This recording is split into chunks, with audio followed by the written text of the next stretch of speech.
When you're doing your character or creature design, the most important part of it is going to be gathering really good or creating really good concept art or reference photos. So, the better your reference photos for your characters are, the better your work is going to be because you have more to work off of. Looking at something like this, you can see how the character looks in different scenarios, the front profile and the side profile, so that when you're actually modeling the character out, you know exactly what the character looks like from the side, from the front, ideally even from the back. But the more details that you can get and the higher the detail you can get, the easier it's going to be for you to create a believable character or creature. For this assignment or for your project in character creation, I strongly suggest doing bipeds or humanoids.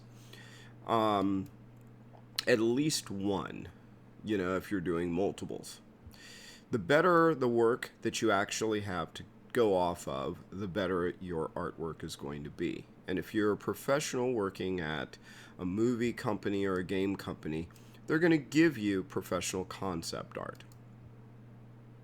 Now, in an ideal situation, you're going to have multiple views of that character, front, side, back, so that when you actually are trying to get the silhouetting of the character and the details, there's nothing that's left to the imagination.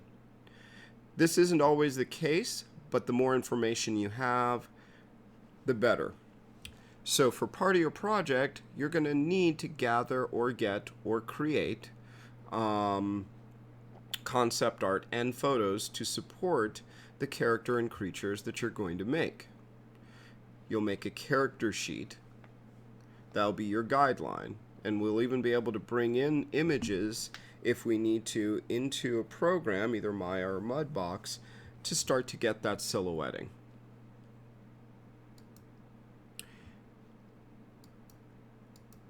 Your character doesn't have to be 100% realistic. It can be stylized.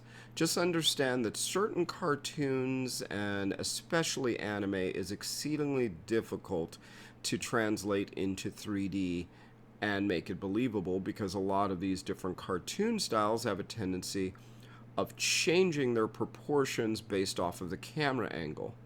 This makes it exceedingly difficult to make this to work properly. Something more like this would be really nice to work off of. Ideally, if we had more profile pictures of him, but we could pretty much get a lot of information just from this and use this as a guideline for him.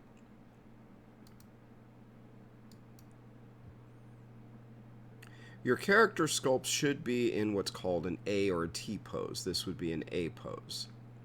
And then later on, you would pose them.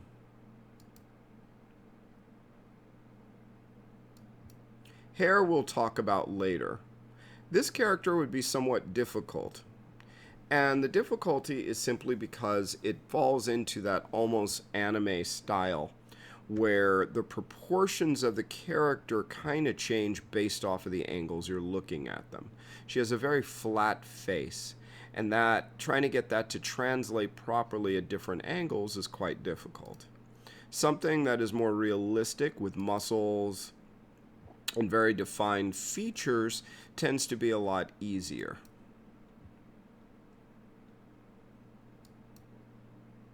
This would be far easier than these.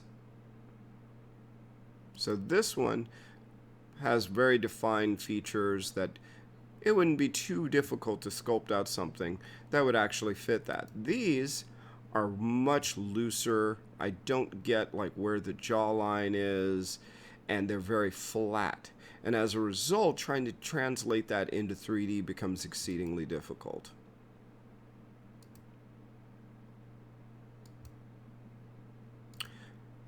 This one would be an awesome one to work off of. We've got the front, we've got the back, we've got all sorts of details that we have that we could model, like the sword and the necklaces and all these other things, as well as this would be a really great resource for texturing this character.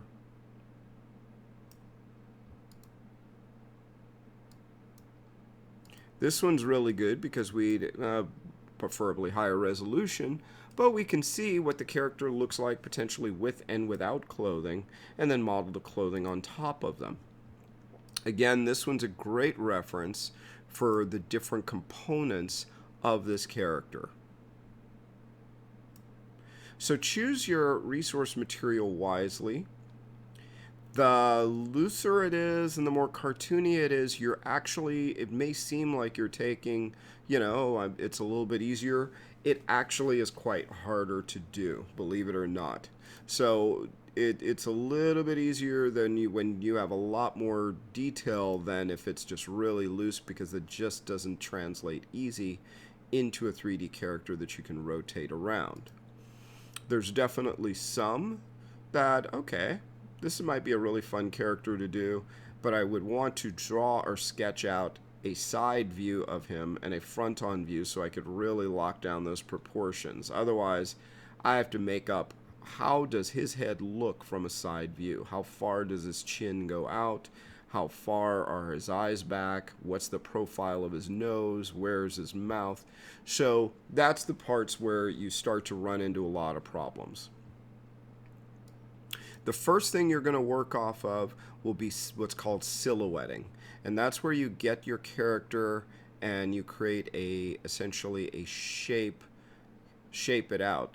So if I right click inside of my window, and we'll talk about this later, and I just turn off light linking, this is where I start to be, mouthful. I start to be a lot more aware of what the silhouette is going to look like. And then I could say, wow, if I was doing that little character that was super broad-shouldered and muscular, then I'd have to really start to pull out those shoulders, bring in that waist really tight, pull those calves out, really build up those arms and the upper body. And then what would he look like from this position? How far out would his chest be? How far out would that chin go? All of those things. So these are what's meant with silhouetting. And the other aspect of when you're doing silhouettes is the fact that you have to think about how easily defined and how we recognize silhouettes.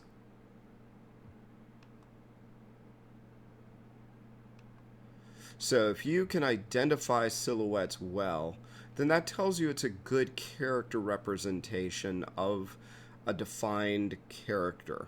A character that we don't need to see all the little details on the inside to easily identify it. If your character looks very generic in the silhouette, then it becomes much harder to identify. And as humans, this is how we basically identify things first, from the larger shapes to the smaller ones. So the more defined you can get that silhouette,